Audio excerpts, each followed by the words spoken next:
Fuck.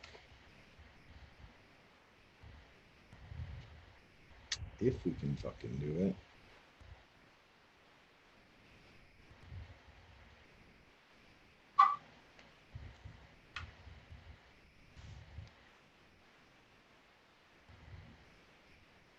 It says we're live on YouTube.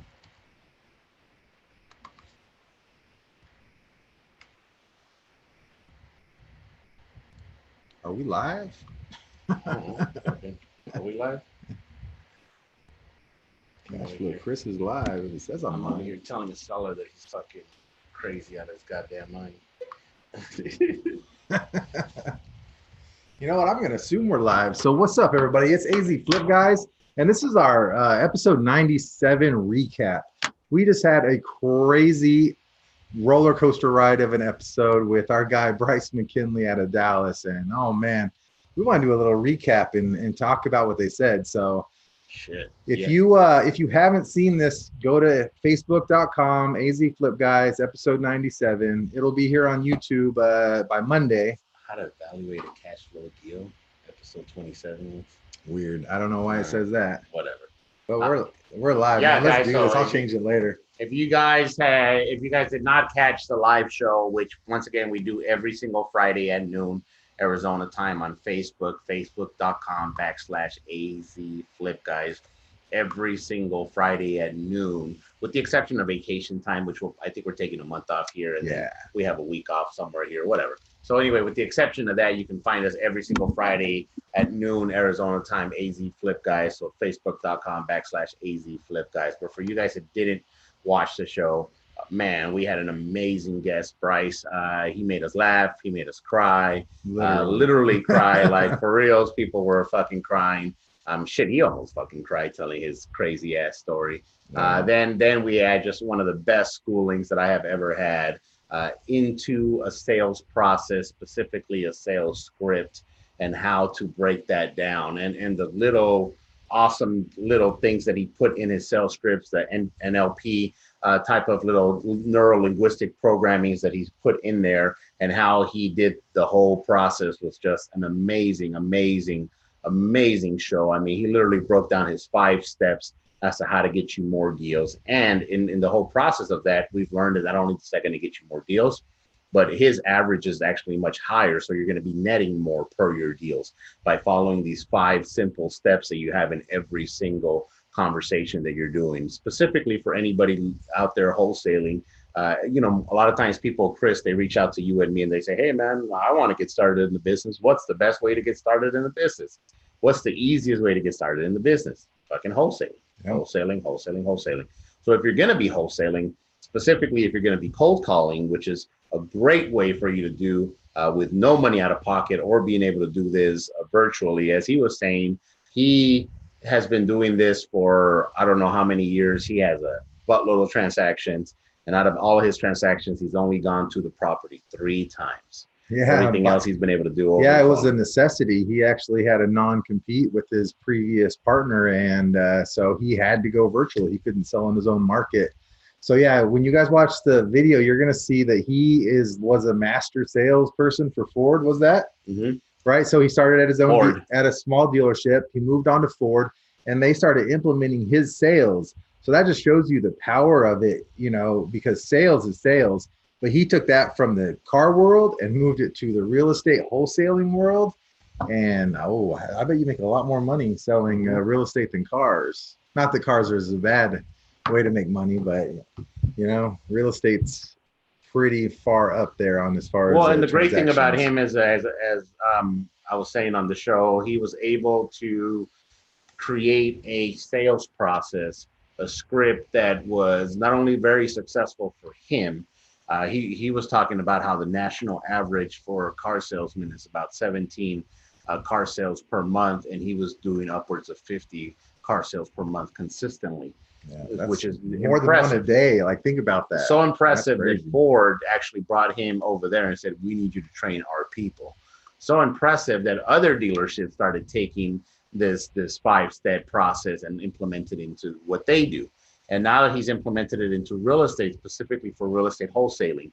So if you guys want to just get a schooling highly suggest you show up with the fucking pen. Highly show up with the pad and just sit there and pay attention.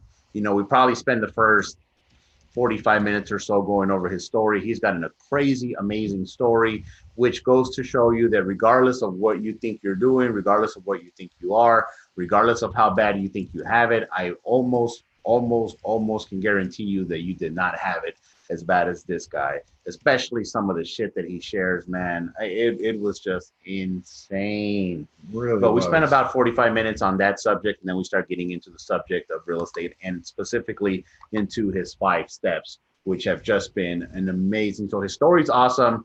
What he came from, what he overcame is just incredible. Should serve as a tremendous amount of motivation for anybody out there going through something, anybody out there thinking that you have it bad. Man, it ain't nothing compared to what this guy went through. But more importantly, if you're looking to learn, if you're looking to sharpen your tools, which he goes by Coach Sharpen on Instagram.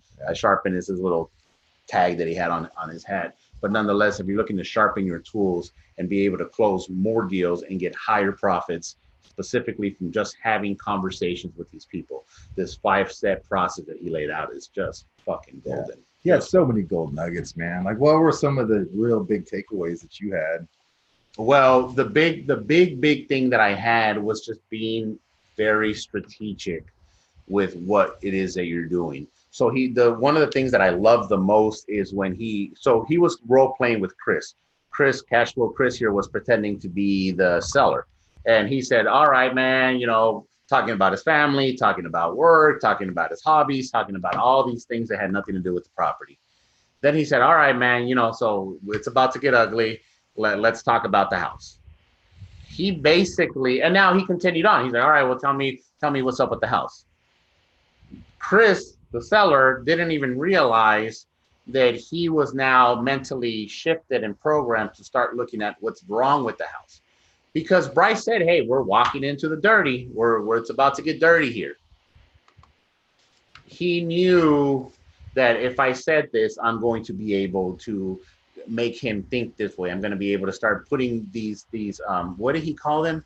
These limiting beliefs. Yes. He started planting limited beliefs to his seller. So now it kind of took them from their fantasy to what really is going on in the property.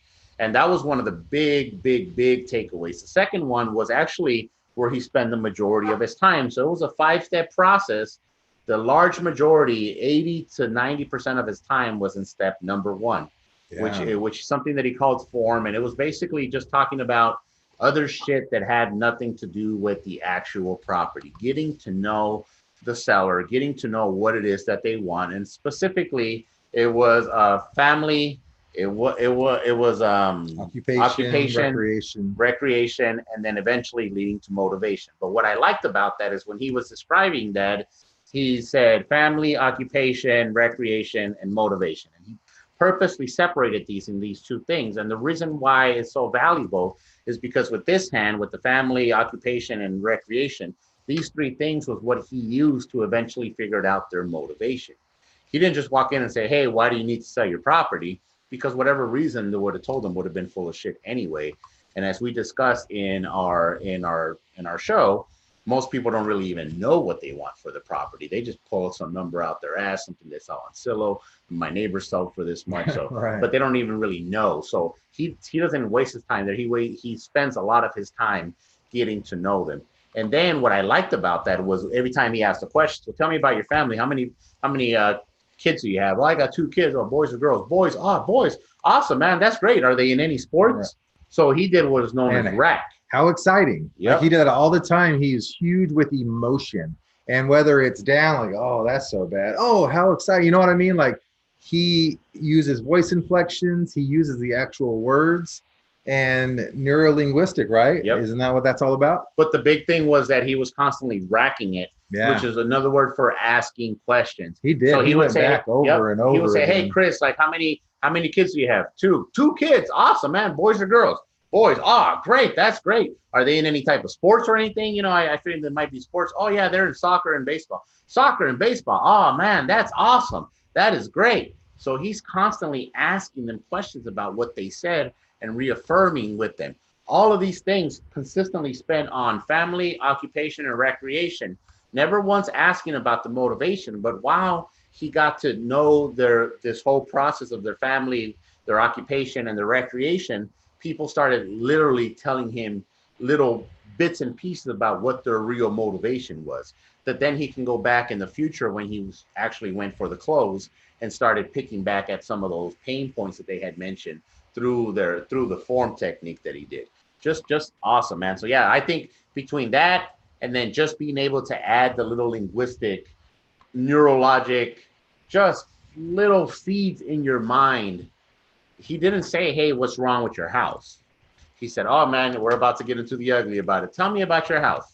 We're about to get into the ugly. Yep. I love that. How long have you been there? Oh, well, is there any type of work that needs to be done that you know of? Okay, well, we need this, that. Mm-hmm. Okay. So the kitchen and paint. All right. Well, what else? What else do you think, needs to be done? Oh, well, we may need to redo the bathroom. Oh, the bathroom. Oh, how long have the bathroom been that way? Do you have any issues? Blah, blah, blah, blah, blah. And he's just constantly just easing them down this path. But while he's doing this the whole time, he's reaffirming everything that they're saying. He's making them feel good about talking to them. He knows what their true motivation is, which in this particular case had to do with their family, their occupation, or their recreation. Right. And just constantly going and reaffirming back to these points. It was such an awesome, I call it the Trojan horse technique, which is just an indirect method of getting what it is that you wanted. And yeah, those were the two big takeaways. Focus on the family, occupation, and recreation. Continue to circle back, continue to reaffirm what they want, what they like. Eventually they're going to open up and tell you why their real motivation is. And then when you're bridging into actually talking, all right, so talking about your family's fun. Now let's get into the dirty part of it. Now let's talk into the nitty gritty part of it. He's already preparing them to start thinking about, let me start thinking about the bad parts of my property. Awesome techniques. We break it down. We break it down in full detail on the show.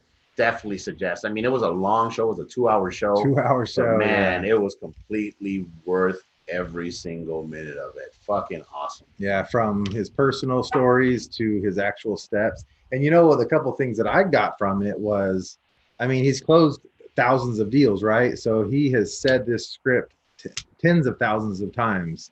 And that's what it's all about. One of our guys that we're watching, Josh, he asked, is this something that you're born with?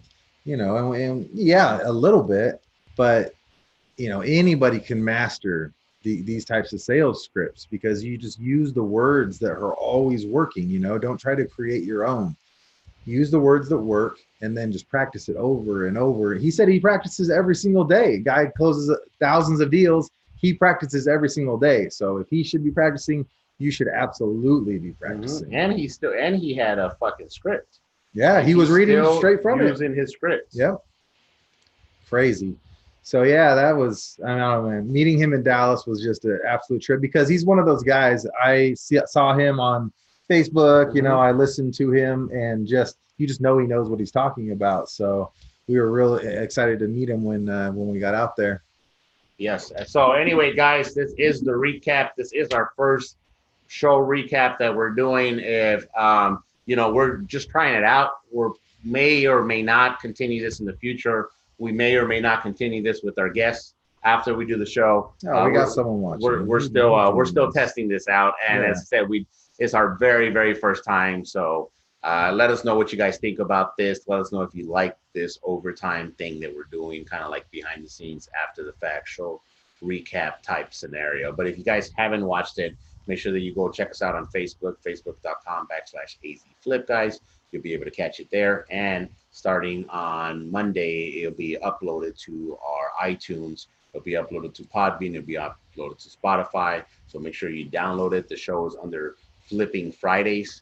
Make sure that you download today's episode because, man, I'm telling you, Bryce just dropped all kinds of gold nuggets. Yeah, man. This was 97. We're getting close to 100. We're going to be heading out to Charlotte.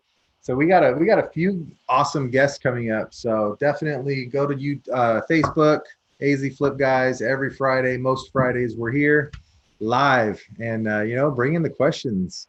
That's what the interaction with our guests is what makes our show one of the best, I believe. Yeah, that's the difference between listening to a podcast and actually being part of a show. Mm-hmm. And that's why we always suggest, I mean, yes, download our episodes, check us out on iTunes. It's a lot easier for people to listen and do this later on. However, if you have the chance, make sure that you join us live, because this is really what sets our show apart from everybody else, is that you can actually interact live, ask questions, throw comments, talk shit, make jokes. Yeah. It's just an all around fun time.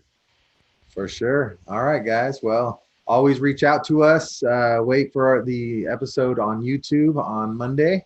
Every Monday after the Friday is when we're going to drop our YouTube. Go over to AZ Flip Guys. I'm Cashflow Chris, Cashflow Creator over here. Yes. Where are you at on YouTube? Where am I at on YouTube? Yeah, what's your name on YouTube? No, where I had that. Just go to Instagram. I had the BP, the mentor channel that you can actually still go check out those videos. They're still there. I'm gonna end up taking them down and repurposing those videos. But yeah, I haven't started my YouTube thing yet. So just follow me on Instagram at Cashflow Creator. Yeah, Instagram's the best place to find us. That's where we're moving everything to. So thanks for the follow. Thanks for everybody watching 97. Peace. All right.